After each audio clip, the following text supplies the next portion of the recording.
Hello guys, ayan nagluluto ako guys, nasunugan sibuyas, ginisak ko, sinangkutsak ko ang chicken, hinulog ko na ang carrots.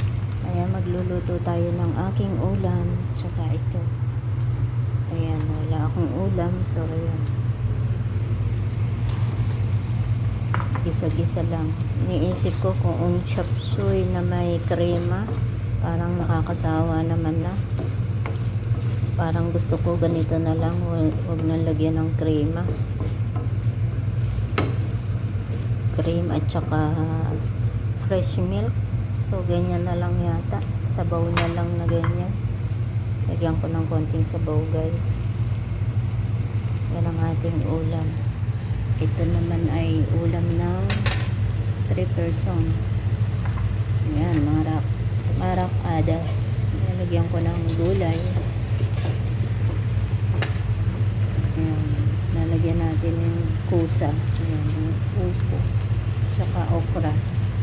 Ito ay sasabawan ko. Nasunog kasi busy. Ayan, lagyan ko ng salt. Kaya ganyang maitim ang sabaw guys, nasunog ang sibuyas.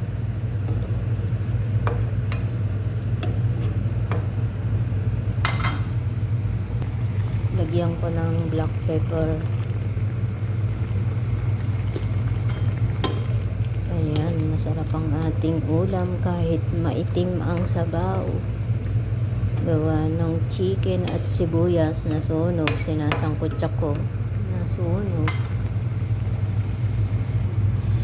Ilagay ko na rin yung okra guys. Ayan, may okra maliliit. Ayan, vegetables. Marak adas.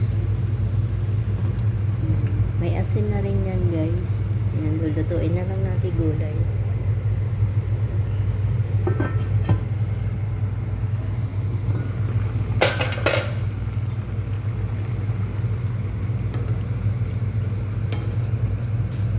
Yan. Tikman natin kung anong lasa.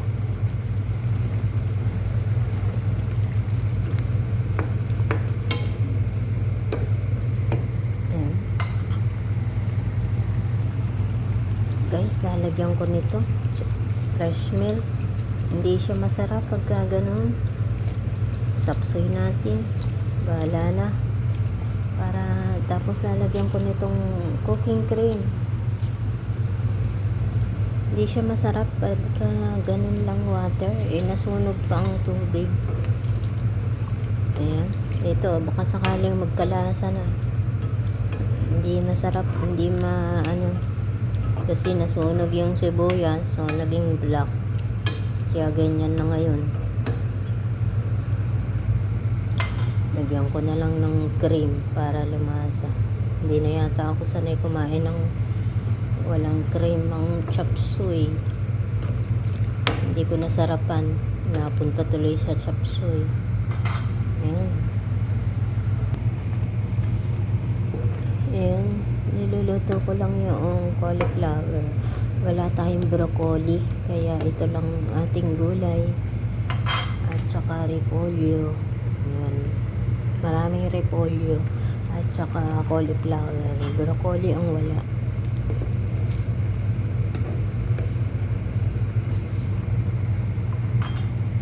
Ayan. Ilagyan na natin itong repolyo guys.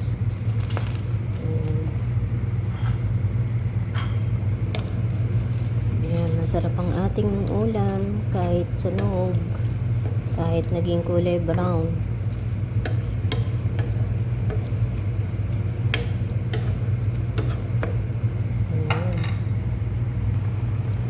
Ayan, kulong-kulo na siya guys. Niluluto ko pa ng konti ang repolyo. Ayan. Lulutuin natin repolyo at kumukulo ang tiyan ko kapag kahilaw.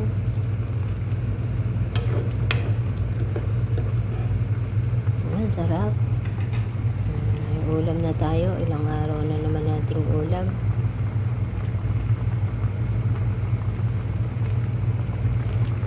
Ito naman ay ayan, kompleto na rin siya. Luluto na lang ang okra at saka cauliflower.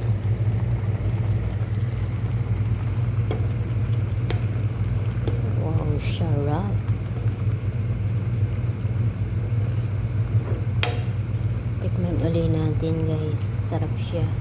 Kanina hindi siya masarap kasi wala siyang milk at saka cream. Sarap na. Nasanay na tayo sa sapsoy na ganito. Nilalagyan ko siya guys talaga ng sabaw kasi ulam na sabaw pa lang. Binabahog ko sa rice. Kaya laging may sabaw ang aking sapsoy. Ang iba dry eh. Masarap kasi ang may sabaw sa rice. Yan. Okay na siya guys.